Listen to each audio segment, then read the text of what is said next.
coba Mas Awam. Mas Awam. Hadir, Mas. Coba dimasuk ke PPT, slide kita akan membahas. Baik, Mas.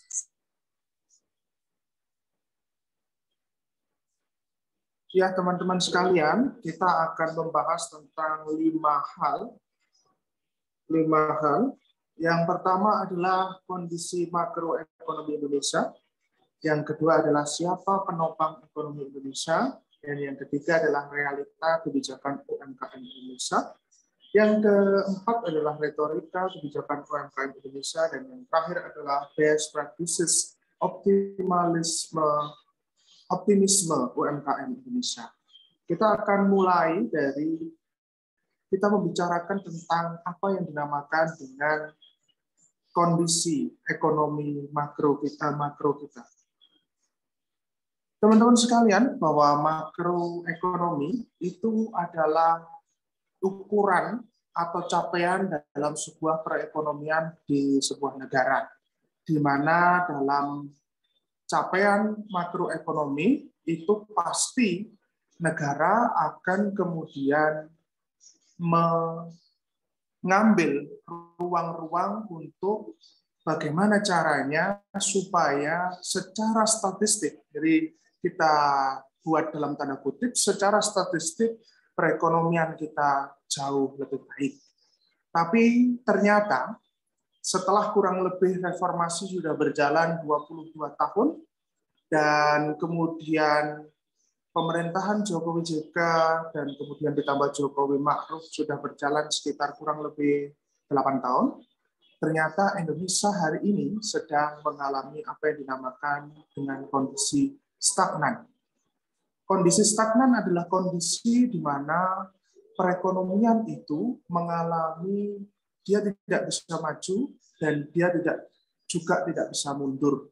Kenapa itu terjadi? Karena penopang ekonomi yang sebenarnya itu tidak digarap secara maksimal, hanya seolah-olah dikerjakan. Kita coba lihat pada indikator pertumbuhan ekonomi, ketika kita melihat kondisi perekonomian dalam kondisi normal, maka yang terjadi adalah stagnan di angka 5%. Kalau tidak percaya, coba lihat data di tahun 2014 sampai dengan data di tahun 2018. Pasti kondisinya adalah stagnan di angka rata-rata 5% per tahun dalam kondisi normal. Sementara pada kondisi pandemi, pertumbuhan ekonomi kita akan stagnan di angka 4,25 sampai dengan 2,75%. Kenapa seperti itu? Karena pertumbuhan ekonomi kita itu tidak bersifat konsumtif yang produktif, tapi konsumtif yang padat modal.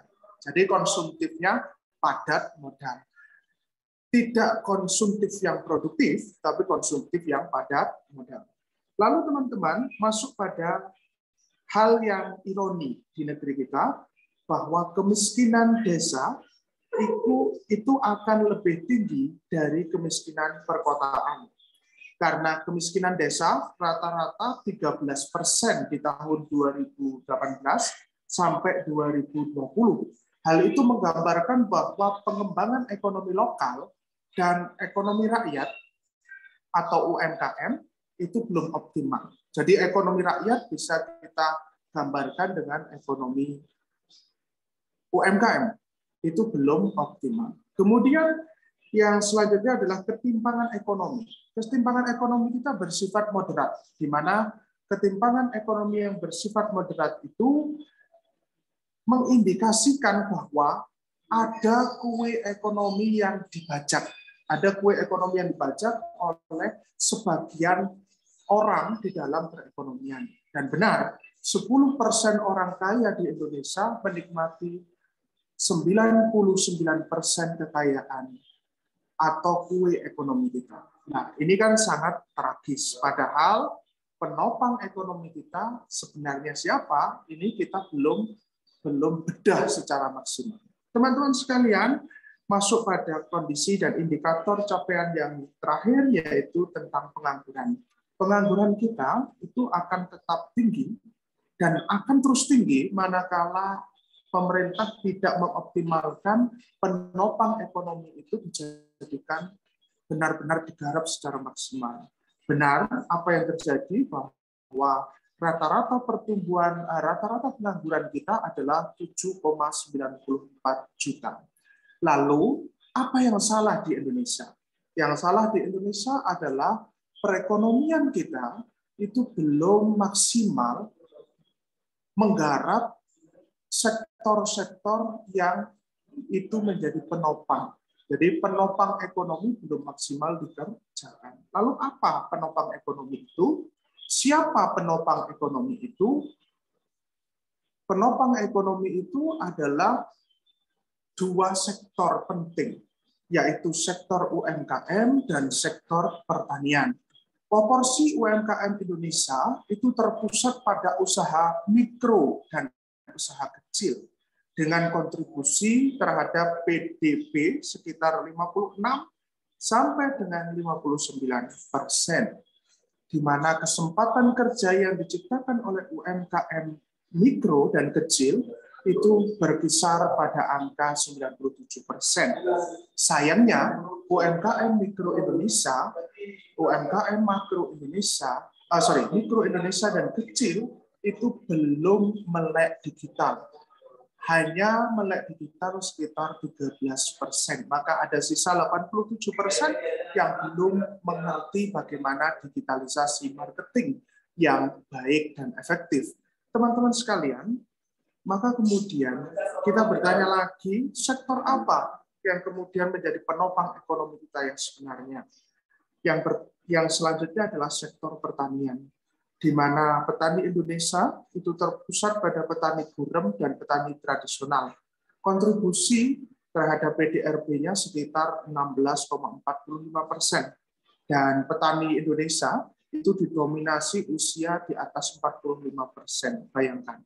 45 tahun, sekitar 28%. Namun, nah, ini optimisnya teman-teman. Jadi kita patut optimis bahwa pertanian kita masih ada penggarap-penggarap atau petani-petani muda yang sudah melek dengan teknologi dan kolaborasi. Alhamdulillahnya itu, bahwa kita bisa mengoptimalkan penopang ekonomi kita itu dengan cukup baik di masa yang akan datang. Baik teman-teman sekalian, kita masuk pada definisi dan potret UMKM Indonesia. Bahwa definisi UMKM Indonesia sesuai dengan Undang-Undang Nomor 20 Tahun 2008, bahwa usaha mikro itu adalah omset sekitar 300 juta. Halo? Halo? Bisa dengar saya? Bisa, Pak. Bisa ya? Baik, omsetnya adalah sekitar 300 juta. Kemudian usaha kecil omsetnya adalah 300 juta sampai 2,5 miliar per tahun. Dan usaha menengah 2,5 miliar sampai 50 miliar per tahun. Dan usaha besar adalah 50 miliar per tahun. Asetnya adalah kurang lebih plus minus 50 juta dan sekian. Tapi yang dapat bisa kita pelajari dari definisi dan potret UMKM ini adalah postur UMKM kita. Bahwa postur UMKM kita, usaha mikro adalah sebesar 63.350.222 unit. Bayangkan, besar sekali ya, besar sekali. Dan usaha kecil kita adalah 783.132 unit. Bayangkan, sangat besar postur tubuh dari usaha kecil dan usaha mikro kita. Dan sayangnya, usaha mikro dan usaha kecil hanya digunakan untuk kampanye politik. Dan sayangnya itu hanya digunakan untuk kampanye politik. Supaya dia bisa menarik suara-suara terbaik. Ya, itu teman-teman sekalian tentang potret UMKM kita dan definisinya, dan saya akan menyampaikan tentang realita dampak pandemi COVID-19 terhadap UMKM Indonesia. Baik teman-teman sekalian, ini adalah data secara ekonomi, ya, data secara ekonomi. Saya kira teman-teman ekonomi pembangunan, teman-teman administrasi publik harusnya tahulah data ini. Atau pusing dengan data ini? Saya akan tunjuk satu atau dua orang. Tidak apa-apa ya Mas Reki? Mas Reki, tidak apa-apa ya saya tunjuk? Nggak apa-apa, tinggal sebut aja namanya Mas. Oh, Sebut, tidak apa-apa ya? langsung Siap, aja. Siap, baik. Saya akan tunjuk, kalau Muhammad Awam jangan, Muhammad siapa tadi? Muhammad Awam jangan. Saya akan tunjuk siapa ya? Bentar, saya cari dulu. Satu laki-laki, satu perempuan ya. Saya akan tunjuk satu laki-laki, satu perempuan. Saudara Ihsan. Saudara Ihsan. Laki-lakinya Saudara Ihsan, siap-siap ya, Saudara Ihsan. Lalu perempuannya siapa ya? Bentar.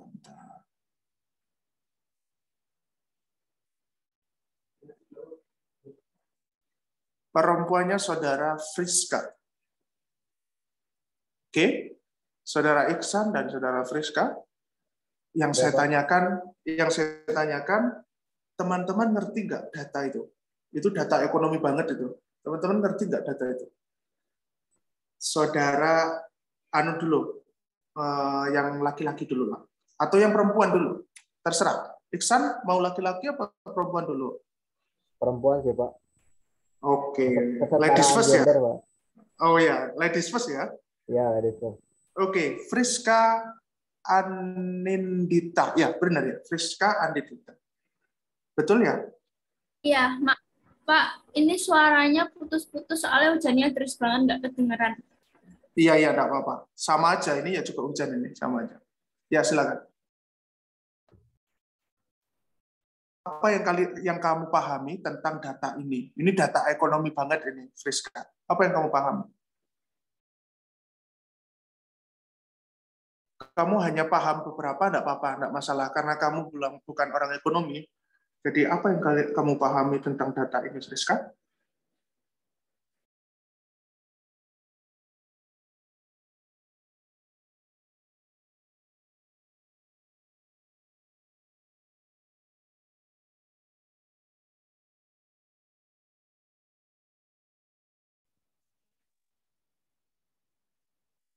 Friska tampaknya masih memikirkan data ini.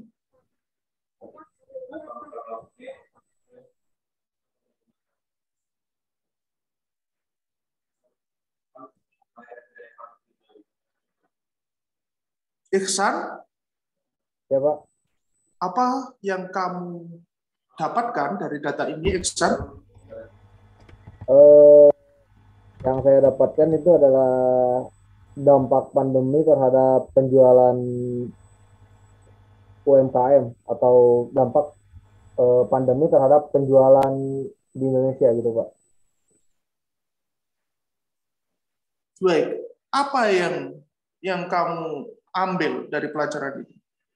Ya, dari dampak pandemi COVID-19 itu berpengaruh juga pada penurunan penjualan di Indonesia gitu Pak. Dari bidang pertanian yang mengalami penurunan ya Pak.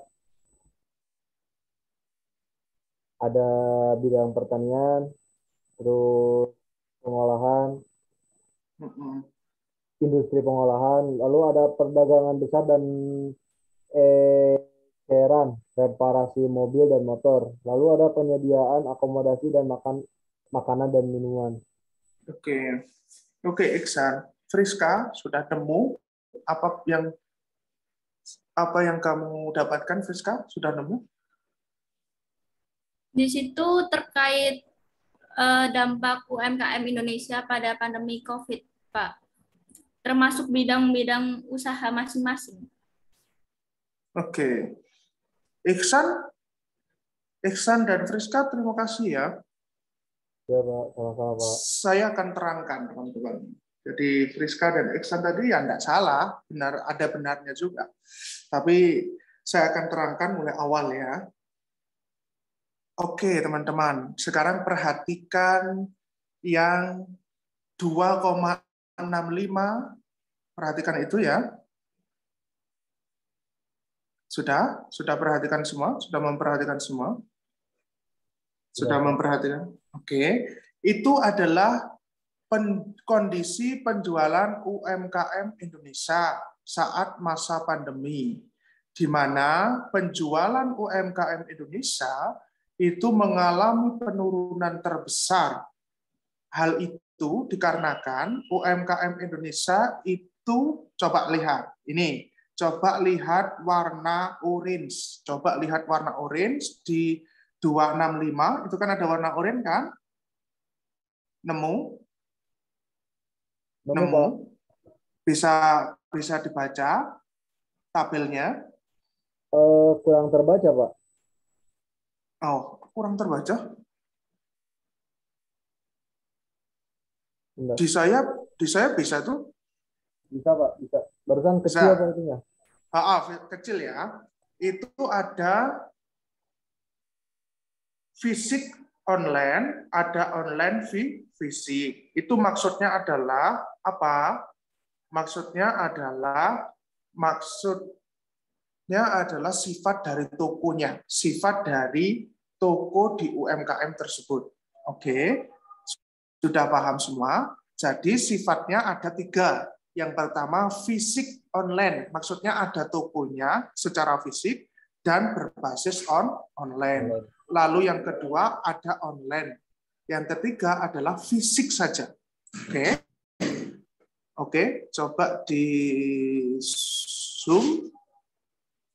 Fisik online itu ternyata tidak signifikan. Tapi yang signifikan apa itu? Penurunannya yang paling signifikan itu yang di fisik atau yang online atau fisik online. Ayo, siapa yang tahu? Di fisik. Di fisik. Siapa itu yang bilang? Yang bilang tadi siapa? Gevira. Namanya siapa? Siapa? Gevira. Oh, Gevira. Ya. Kok bisa kamu bilang fisik, Gevira? Berapa penurunannya yang fisik itu, Gevira? Gevira? Iya. Penurunannya berapa persen itu yang fisik, Gevira?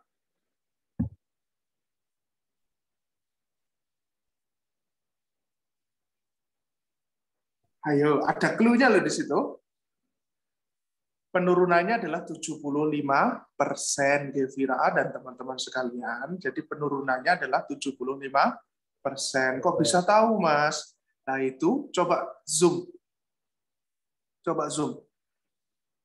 Ahwat, apa namanya? Operator saya? Nah, ya, coba zoom itu. Turun lebih dari 75%, ya kan? Warna apa itu? Orange kan? Nah, warna orange turun lebih dari 75%. Bisa dipahami teman-teman sekalian? Teman-teman bisa dipahami? Ya, bisa. Oke, teman-teman, kita masuk pada sisi yang sebelah kiri, Afwan. Sisi yang sebelah kanan, Afwan. Struktur biaya.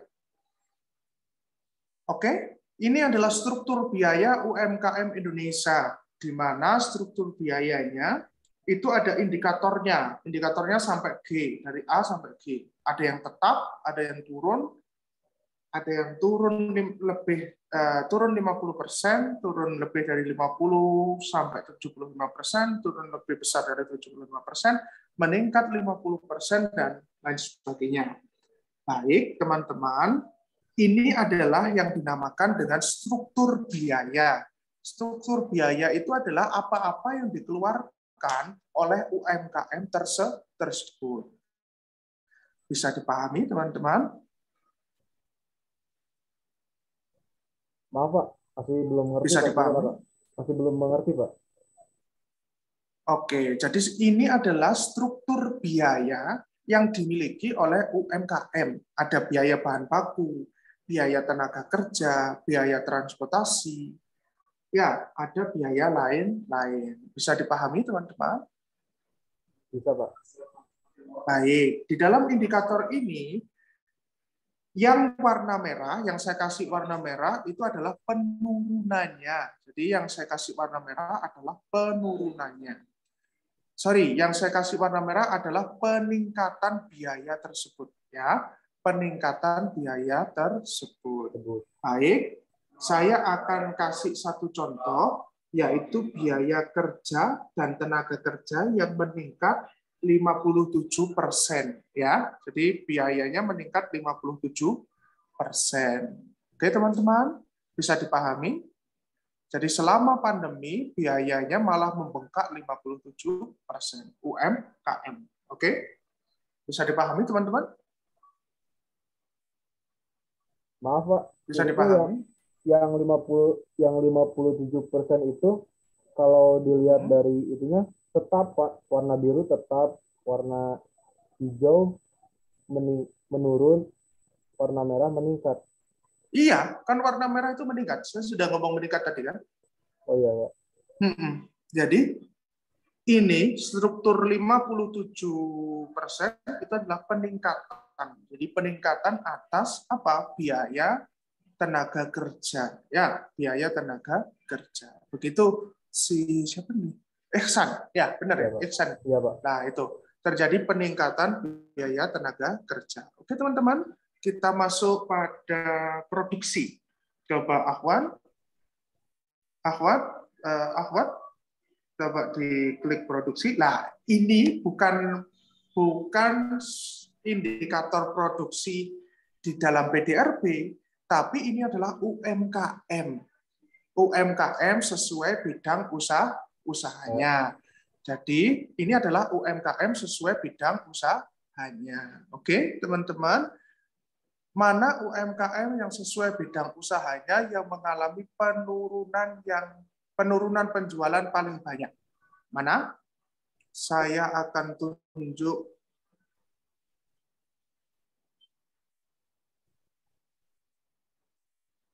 Wida Dwi Rahmadani.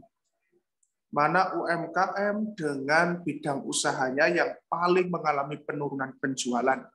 Wida.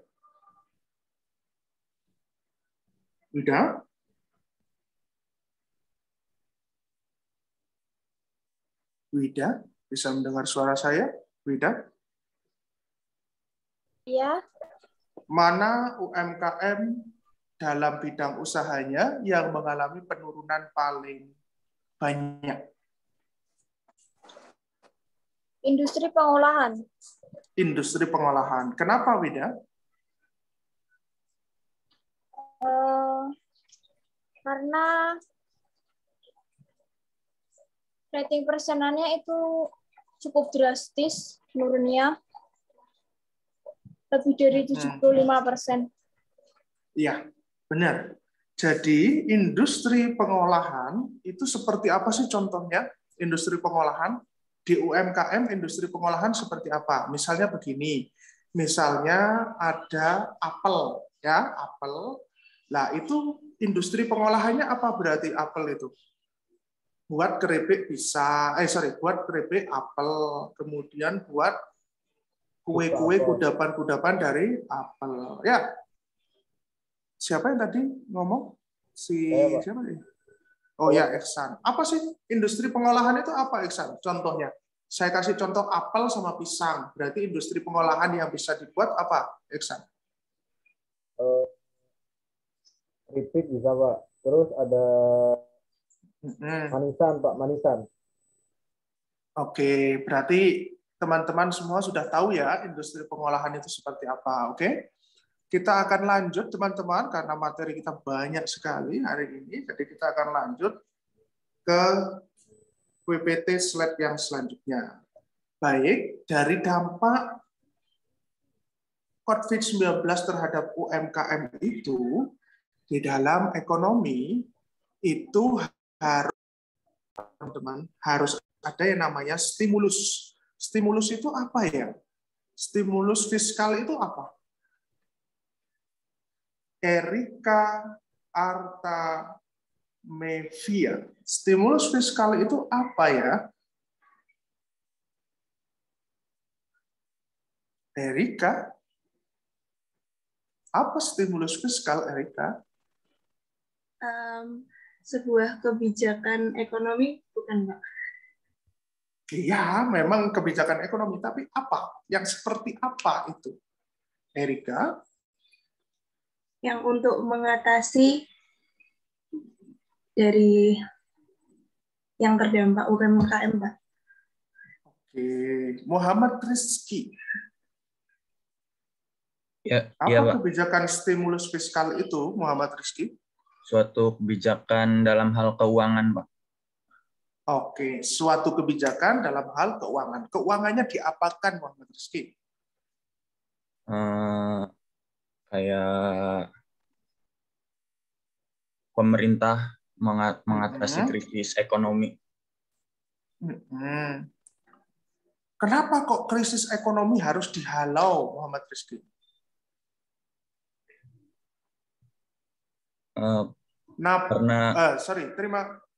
Terima kasih Muhammad Rizky. Iya, ya, Pak. Saya akan masuk ke Nabil Juliansyah.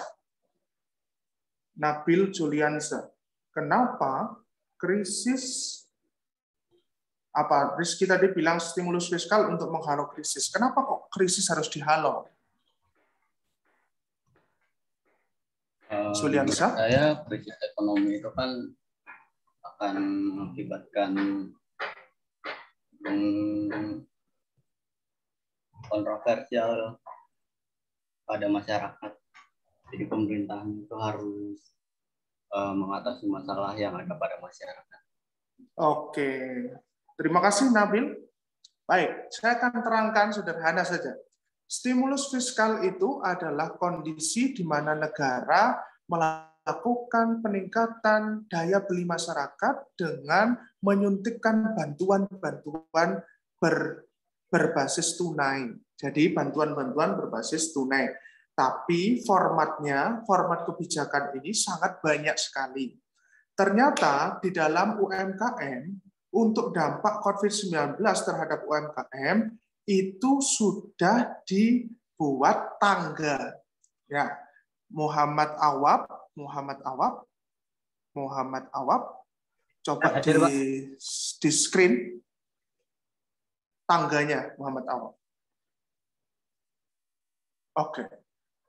Ini tangga kebijakannya, teman-teman. Tangga kebijakannya.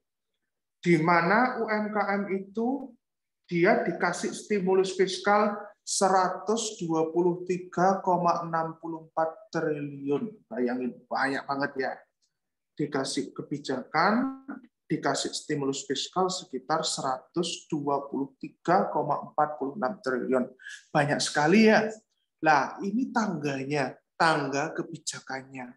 Tangga kebijakannya adalah yang pertama itu adalah survive.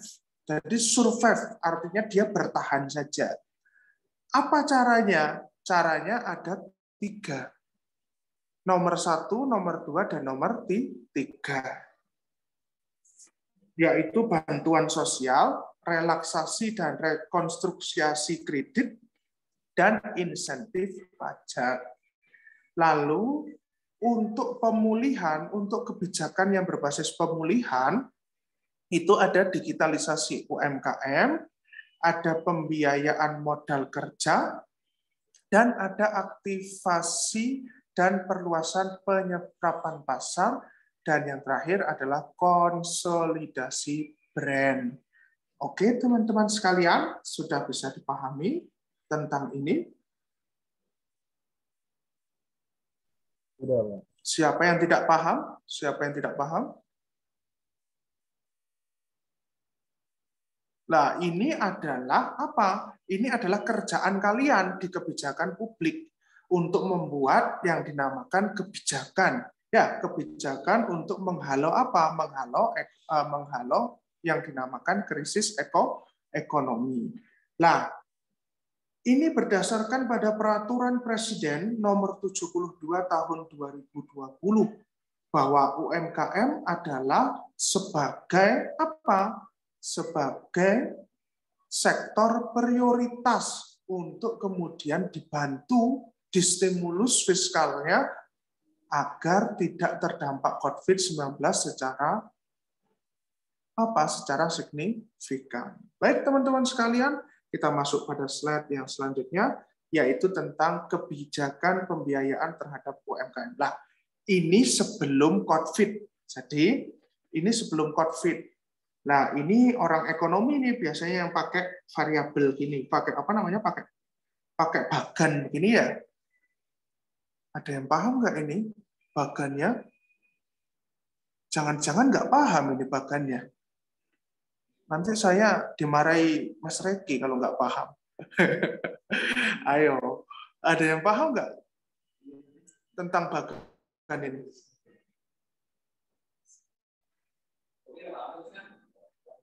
Ayo, ada yang paham tentang bagan ini?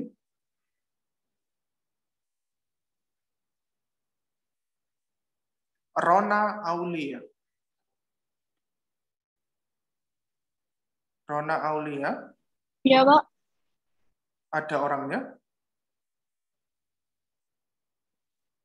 Halo? Ada orangnya? Iya. Bisa on cam?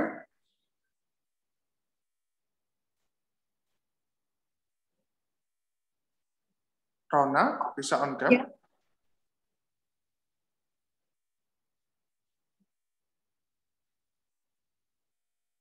Halo, Rona?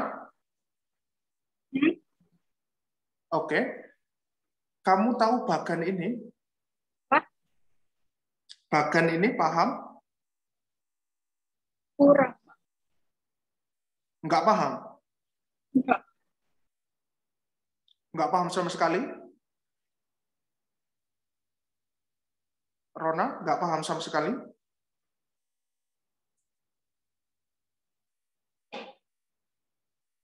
Oke. Kalau nggak paham, perhatikan ya. Muhammad Awab, bantu saya ya Muhammad Awab. Coba screen bagannya Muhammad Awab.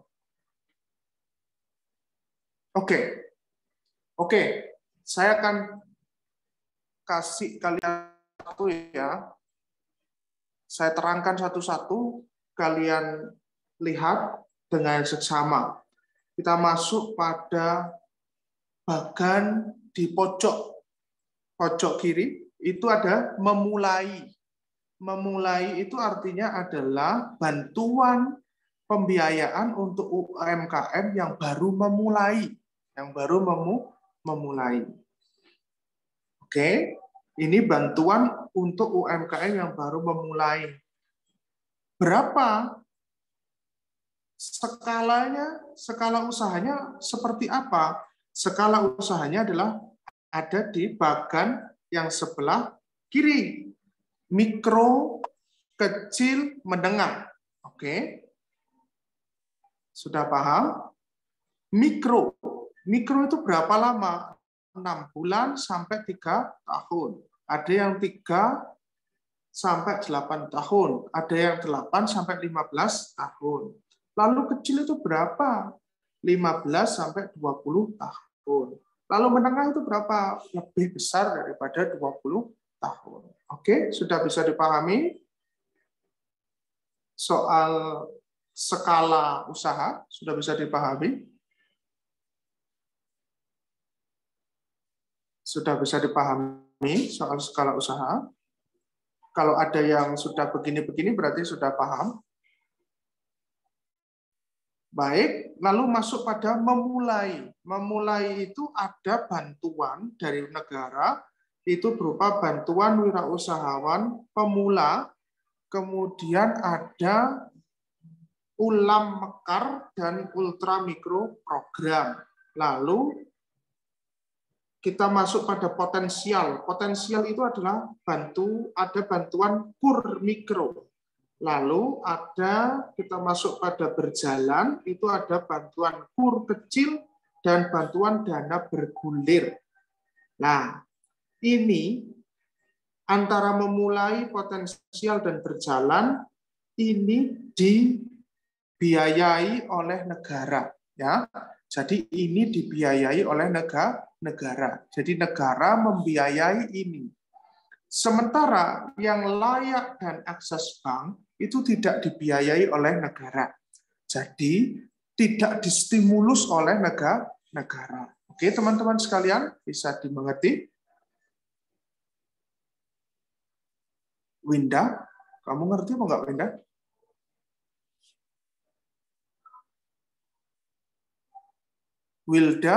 Wilda dan Ihsan, serta Nabil, ngerti nggak kalian? Mengerti, Pak. Kalau Sudah, paham ya? Paham. Pak. Berarti Ihsan paham ya? Ihsan paham, Nabil paham? Paham. Wilda paham?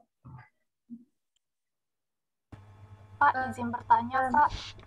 Siapa yang bertanya? Saya, Pak.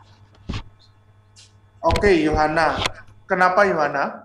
Berarti bantuan pemerintah itu hanya sampai jangka kecil aja ya, Pak? Kalau udah jangka menengah itu diakses oleh bank ya, Pak? Kesimpulannya. Oke, iya. Jadi begini, untuk yang menengah-menengah itu kan sudah menjadi UMKM layak. Jadi UMKM layak yang sudah bisa mengakses bantuan perbankan. Jadi bacanya itu naik ke atas. Yohana, naik ke atas, di bagian itu kan ada kredit komersil ya. Nah, kredit komersil itulah teman-teman yang unit usahanya sudah menengah, itu sudah bisa kemudian masuk pada pembiayaan perbankan. Jadi gitu, Yohana.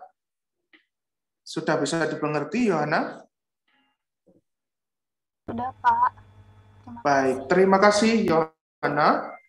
Baik, teman-teman, kita masuk pada apa yang dinamakan dengan retorika efektivitas kebijakan stimulus fiskal pada dampak COVID-19 terhadap UMKM. Ini adalah kritikan. Kritikan siapa? Kritikan saya. Dari mana ini? Dari data-data yang ada dan yang sudah terserap, ya, lalu kemudian kita kritik sebagai akademisi. Tapi kritikan ini harus kemudian apa?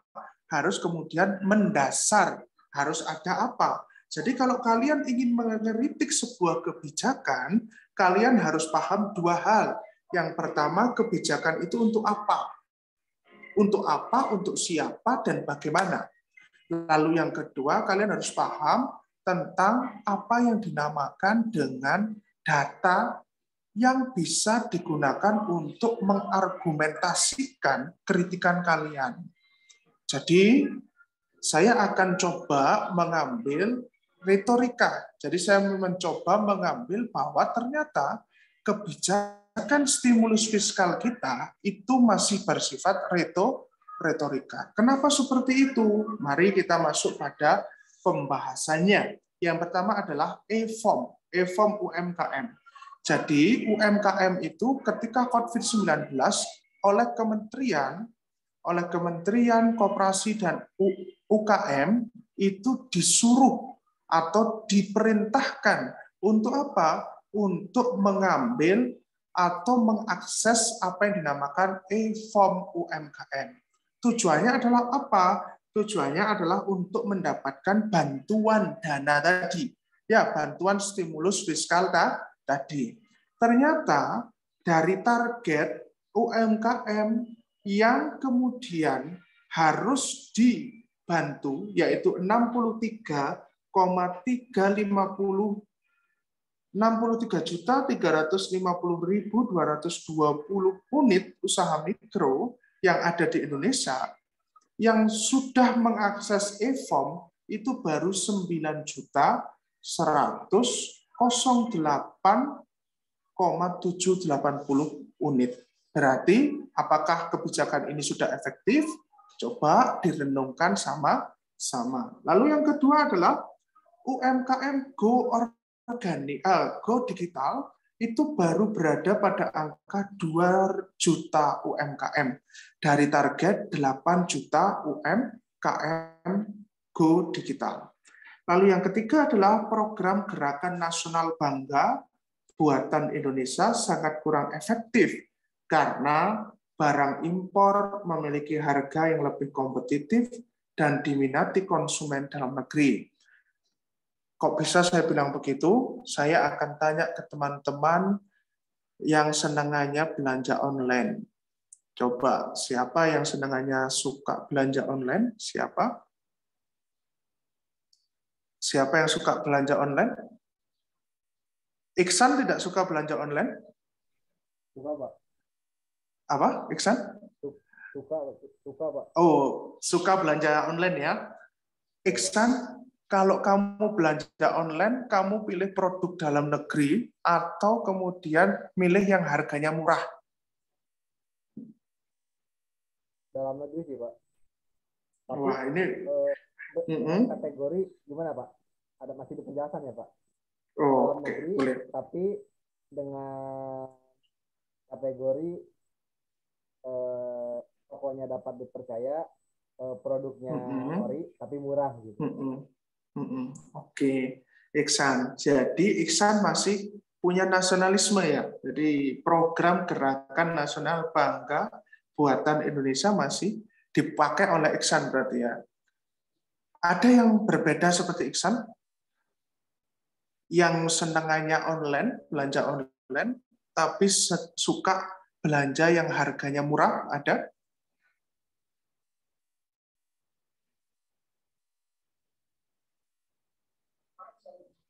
Hana mungkin?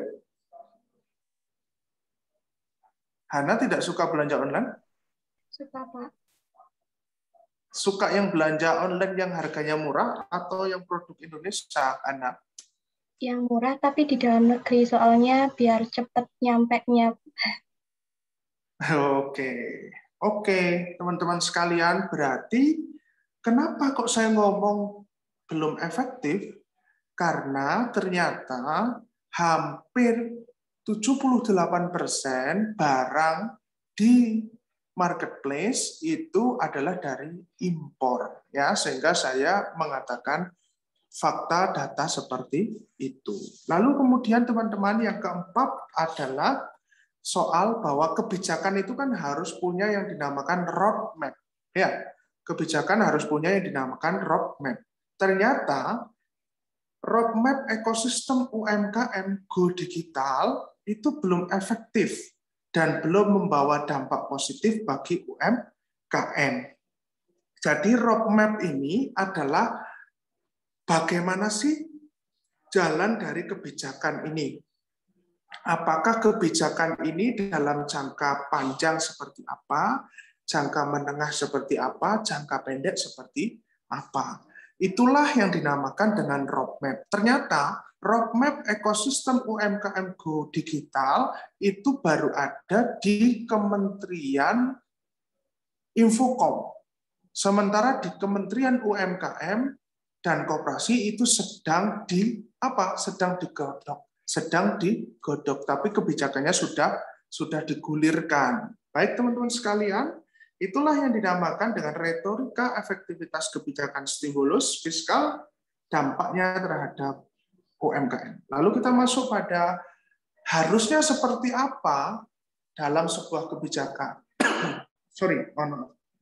Harusnya dalam sebuah kebijakan harusnya ada yang dinamakan dengan apa?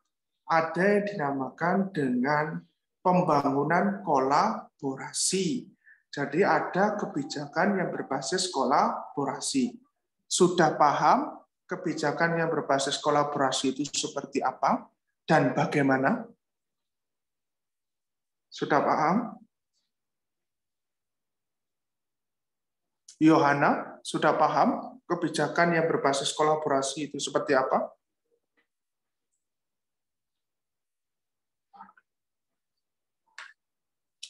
Yohana?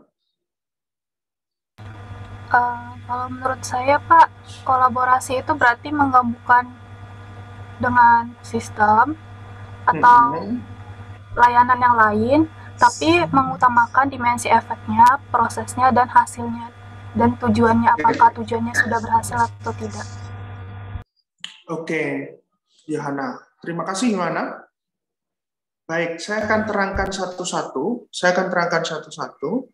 Teman-teman sekalian, coba perhatikan. Mas Awab, coba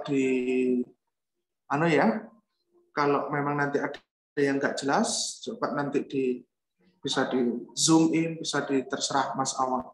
Kita masuk pada dimensi sistem, Mas Awab. Jadi yang pertama harus kita lakukan adalah dimensi sistem. Apa dimensi sistem itu? Dimensi sistem itu adalah proses di mana harus ada klasterisasi. Klasterisasi secara komprehensif. Apa yang diklasterkan? Yang diklasterkan adalah dua hal. Pertama, potensi. Yang kedua adalah masalah. Sudah bisa dipahami? Jadi yang diklasterkan adalah potensi dan masalah. Lalu Mas Awab masuk pada dimensi tujuan bersama. Jadi di dalam tujuan bersama itu seorang pengambil kebijakan harus kemudian mentabulasi siapa aktor-aktor yang bisa digunakan dalam proses kolaborasi. Jadi misalnya nanti kita akan kasih misal ya, nanti di best practices ya. Oke. Di mana setelah ada aktor-aktor yang bisa collab dengan kita, yang bisa kolaborasi dengan kita, itu ada tujuan bersama. Jadi ada tujuan bersama yang harus disepakati dan dipahami bersama. Oke, baik teman-teman, masuk pada dimensi proses. Dimensi proses adalah komitmen dari seluruh aktor-aktor dan partisipasi masyarakat atau UMKM dalam hal ini untuk kemudian mengembangkan kebijakan ini. Baik teman-teman sekalian, masuk pada dimensi efek.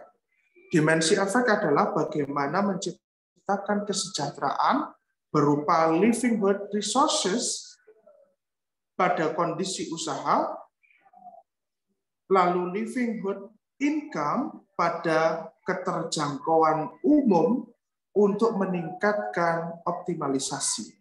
Jadi maksudnya di sini adalah apa?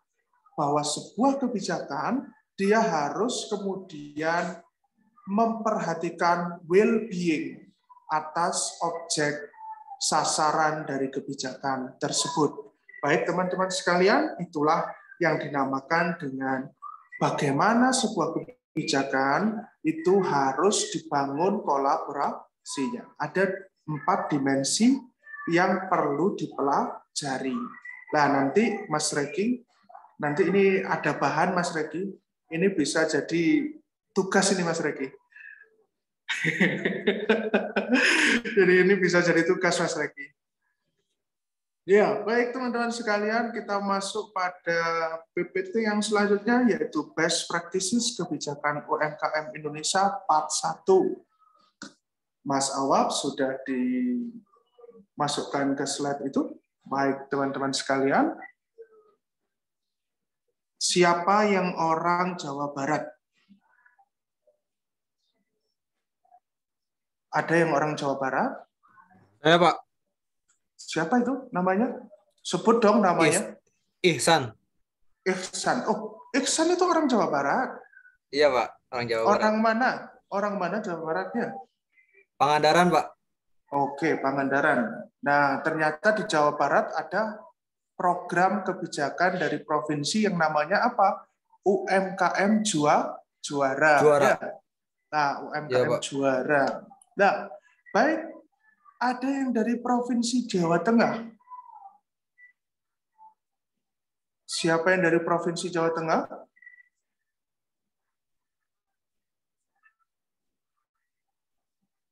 Siapa yang dari Provinsi Jawa Tengah? Gevira, Pak. Siapa? Gevi. Gevira. Jawa Tengah mana, Gevira? Saya, Pak. Jawa Tengah mana? Banjarnegara.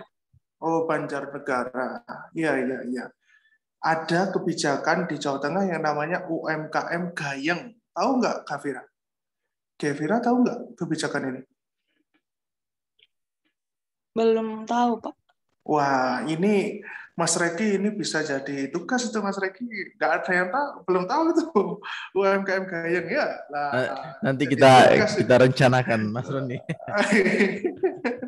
Oke. Lalu ada yang dari Banyuwangi? Nggak ada? Yang dari Banyuwangi nggak ada? Oke, di Banyuwangi juga ada kebijakan yang namanya Jagoan Digital BWI. Itu kebijakan untuk UMKM.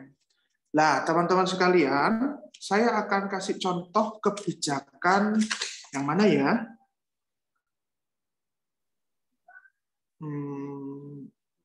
Yang UMKM Gayeng aja ya, tak kasih contoh ya.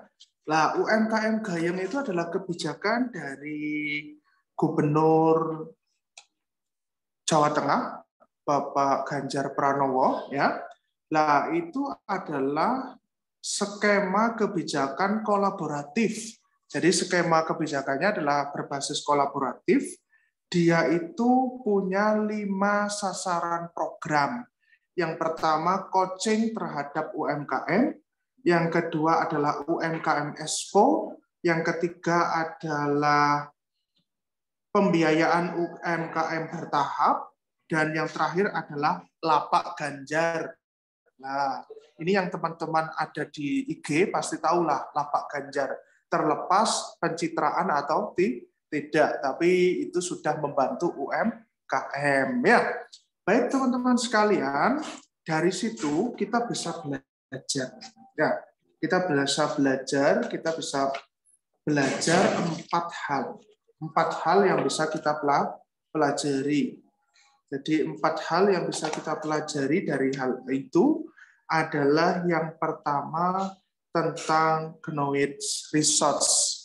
Bahwa knowledge resource itu adalah bagaimana kolaborasi antar stakeholder satu dengan yang lain itu bisa kemudian mengembangkan apa? Mengembangkan apa yang dinamakan kebijakan yang tepat sasaran. Jadi kebijakan itu bukan tepat dampak saja, tapi juga tepat sasaran. Ya. Lalu yang kedua adalah possessive asset. Possessive asset adalah kondisi di mana ada yang dinamakan dengan pengalihan. Pengalihan apa? Pengalihan pengetahuan. Jadi pengetahuannya UMKM makin tambah. Itu yang dinamakan dengan progressive asset. Lalu selanjutnya adalah empowerment. Empowerment adalah kondisi di mana adanya peningkatan penyerapan tenaga kerja di dalam sektor-sektor klasterisasi UMKM. Lalu selanjutnya adalah development basis, di mana ada sentral, ada yang dinamakan sentra-sentra pengembangan UMKM di setiap daerah. Baik teman-teman sekalian, kita masuk pada best practices yang kedua, karena waktunya hari semakin cepat ini Mas Reki. Jadi saya harus cepat-cepat ini Mas Reki. Ya. Kita masuk pada best practices kebijakan UMKM Indonesia part yang kedua, yaitu tentang apa yang selalu saya perjuangkan, apa yang selalu saya teliti. Nah, ini yang selalu saya teliti adalah bagaimana antara pertanian dengan UMKM itu saling nyambung. Ya, jadi antara UMKM dan pertanian saling nyambung. Baik teman-teman, kita masuk pada best practices kebijakan UMKM Indonesia. Yang pertama adalah potensi UMKM agriculture di Indonesia ini masih sangat banyak, di mana UMKM agriculture Indonesia didominasi oleh sektor pertanian sebesar 42,5%, sektor perkebunan dan perikanan sebesar 16%, dan UMKM agrikultur Indonesia 40% masih didominasi oleh pengolahan, 35,50% didominasi oleh produksi, dan 3,70% didominasi oleh penunjang. Oke, Mas Awab bisa di-screen ke contoh dari UMKM agriculture yang sukses. Masuk pada contoh yang pertama adalah perusahaan sayur organik Merbabu. Dia berdiri tahun 2014, di mana usahanya adalah untuk pengolahan produksi, riset produk dan pemasaran bahan mentah dan olahan sayur organik. Ternyata omsetnya sudah berkembang 60. Jadi tiap bulan omsetnya itu 60 juta. Dengan UMKM binaan sebesar 20 kelompok tani sebagai mitra. Merbabu itu berarti di kawasan Jawa Tengah. Ya, jadi Merbabu itu di kawasan Jawa Tengah. Nah, lalu yang kedua adalah masuk di nomor 2 tentang Bumiaji Sejahtera. Nah, Bumiaji Sejahtera itu adalah ada di lokasinya ada di Kota Batu, Jawa Timur, bahwa Desa Bumiaji itu adalah salah satu desa terdampak banjir bandang tanggal 5 November 2021, di mana di sana ada petani muda, jadi usianya masih 40-an lah, petani muda usianya masih 40-an. Beliau ini kemudian mengembangkan jambu kristal organik. Jadi jambu kristalnya itu seperti apel. Jadi tidak ada bijinya sedikit. Jadi bijinya sedikit. Jambu kristal yang dikembangkan oleh Mas Hendriawan itu bijinya sedikit. Ya. Nah, jambu kristal ini ternyata dia itu bisa membuat omsetnya itu 150 juta per bulan dengan 50 mitra petani. Jadi ada 50 mitra petani di kawasan Jawa Timur, Jawa Tengah, DIY, dan kemudian di Kalimantan juga ada, di Bali juga ada. Jadi selama 2015 dan 2019 ternyata jambu kristal Bumiaji Sejahtera itu sudah diekspor. Dan nilai ekspornya selama 2015 sampai 2019 adalah 6,90 triliun. Bayangkan teman-teman bahwa ternyata ada UMKM agriculture yang sudah ekspor. Bayangkan, ya. Bayangkan, itu berarti potensi UMKM kita itu sangat-sangat baik. Teman-teman sekalian, dari dua contoh ini, teman-teman nanti bisa ini dibuat Mas Reki, ini bisa dibuat karya ini Mas Reki, bisa dibuat misalnya, wah banyak ini karyanya ini Mas Reki. Ini tak kasih inspirasi nih. Nanti kita arahkan biar ikut ini Mas Roni PKM. Jadi iya, PKM nanti boleh. Bisa jadi prestasi bisa kemana-mana nanti. Betul, bisa Mas Reki. Baik, teman-teman sekalian, sebagai penutup, UMKM Indonesia adalah UMKM tangguh. UMKM Indonesia adalah UMKM yang tahan banting, tahan kondisi dan masalah, dan mereka dapat melompat jika bermental kolaboratif dan didukung oleh kebijakan yang merangkul kemajuan. Nah, ini tak kasih tanda seru di atas bahwa didukung dengan kebijakan yang kolaboratif, yang merangkul kemajuan, dan tidak bermental retorika. Dari saya, Roni Ersa Novianto Putra, terima kasih. Assalamualaikum warahmatullahi wabarakatuh. Saya kembalikan kepada Mas Reki. Baik, waalaikumsalam warahmatullahi wabarakatuh. Terima kasih Mas Roni Ersa dan juga Mas Awab ini sebuah presentasi menarik dari Mas Roni ya berkaitan dengan tadi panjang lebar, kemudian dari hulu ke hilir, berbagai macam informasi-informasi yang berkaitan dengan kebijakan-kebijakan di sektor ekonomi mikro. Gitu. Salah satunya adalah berbicara soal UMKM sendiri. Nah, baik teman-teman semua, sebenarnya saya ingin bertanya, Mas Roni, ada dua pertanyaan yang ingin saya sampaikan dari saya pribadi, tapi mungkin saya berikan kesempatan dulu ke teman-teman mahasiswa gitu, karena ini adalah waktunya bagi mahasiswa, teman-teman mahasiswa untuk mencari informasi lebih jauh gitu. Monggo teman-teman mahasiswa, kita buka satu sesi dulu, tiga pertanyaan. Mbak Yohana, monggo Mbak Yohana, ada Mbak Yohana ini. Oke, terima kasih Pak. Sebelumnya saya mengucapkan terima kasih kepada Pak Roni. Perkenalkan, nama saya Yohana. Saya tertarik sekali dengan ekonomi yang Bapak bahas dari tadi, terutama tentang UMKM. Tetapi Pak, ada dua pertanyaan yang menjadi ketertarikan saya sendiri untuk bertanya kepada Bapak. Yang pertama, Bapak dari tadi membahas tentang pertanian Indonesia. Sedangkan yang kita ketahui, Indonesia itu secara geografis terletak ada dua kemungkinan ekonomi meningkat dari sektor kelautan dan sektor pertanian. Dari sektor kelautan kita juga bisa membuat sebuah UMKM seperti pertanian. Apakah dari sektor kelautan ada peluang untuk meningkatkan ekonomi Indonesia? Dan yang kedua, tadi mengenai bagan UMKM pada level menengah dijelaskan akan terjadi dalam jangka waktu 15-20 tahun. Pertanyaannya Pak, dalam perjalanan UMKM kan pasti ada terjadi hukum permintaan dan hukum penawaran.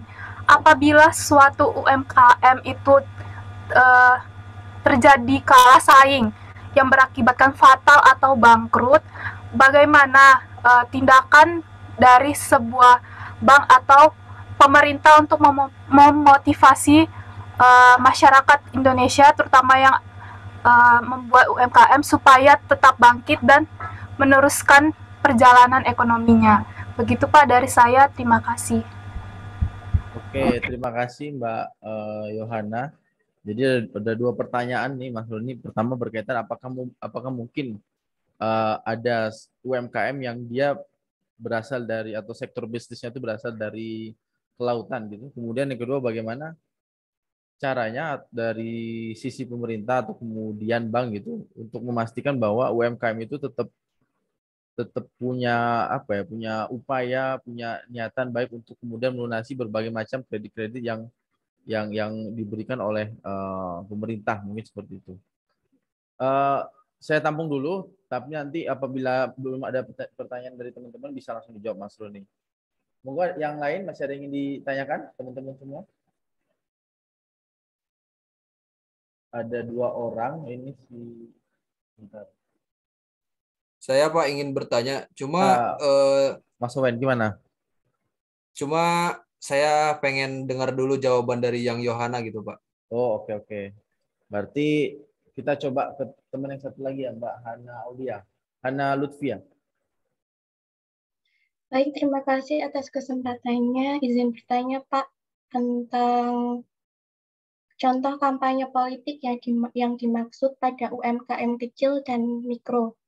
Baik, terima kasih. Oke, terima kasih Mbak Yohana dan juga Mbak Hana. Monggo Mas Roni langsung disampaikan nih, kira-kira bagaimana nih tanggapannya dari Mas Roni.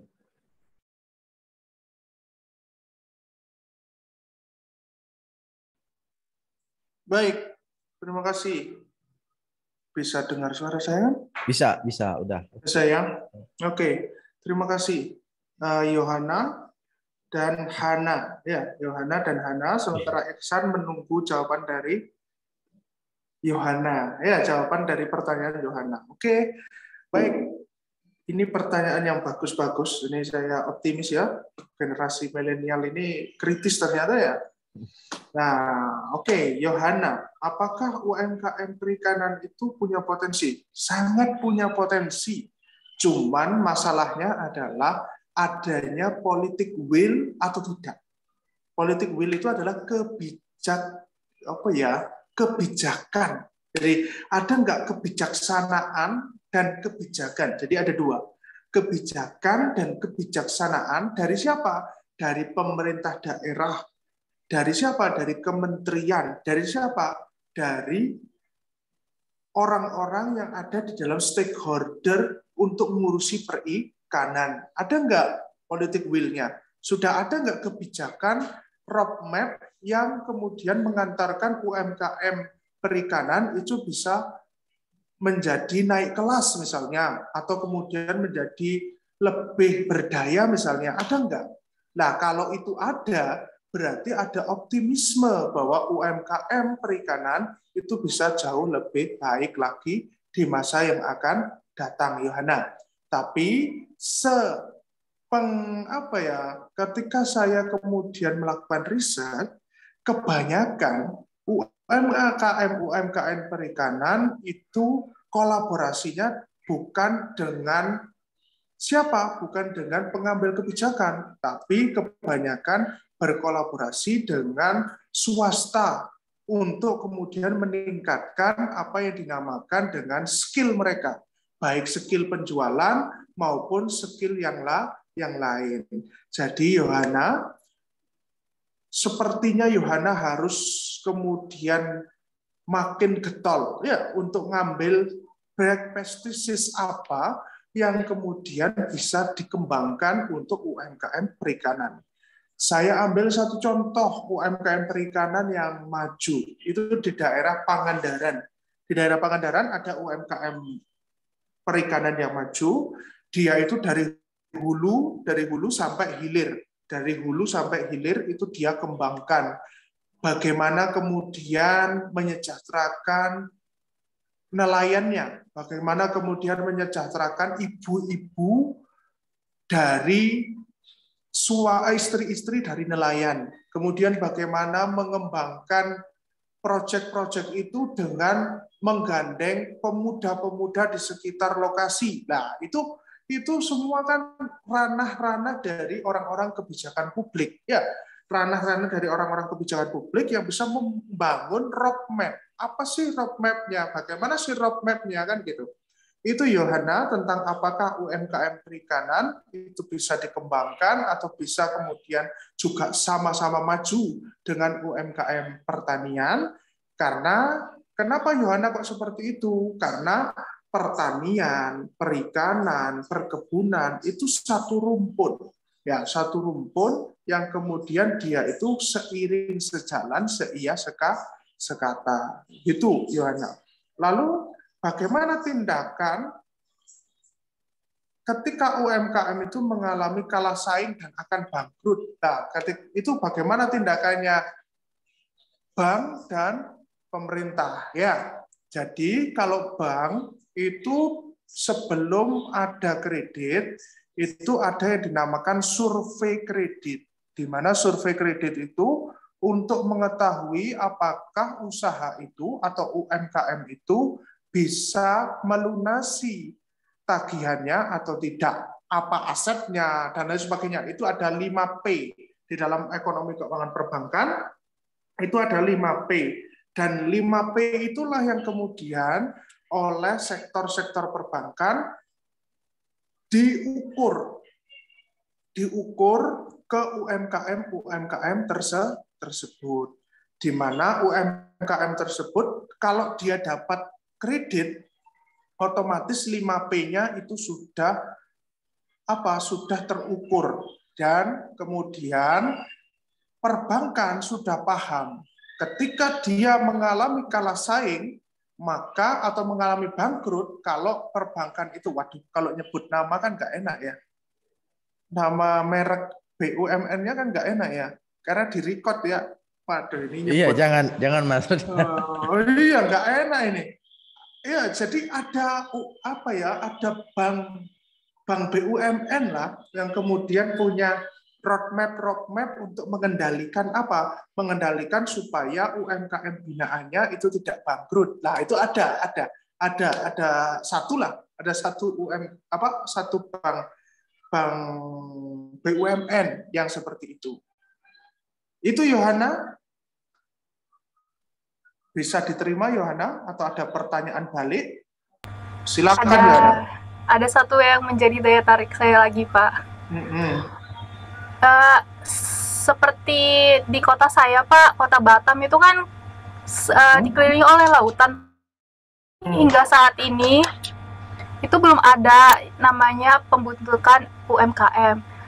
Tetapi Batam ini hanya pusatnya itu ke dalam industri pariwisata, Pak. Jika rakyat menginginkan dari pemerintah UMKM, apa Pak langkah rakyat untuk bisa menyampaikan sebuah ide kepada pemerintah? Karena kan rakyat itu cuma rakyat biasa yang kadang juga nggak diterima oleh pemerintah, Pak, gitu. Terima kasih, Pak. Baik, Yohana. Ini kan mumpung Yohana masih 2021, angkatan 2021,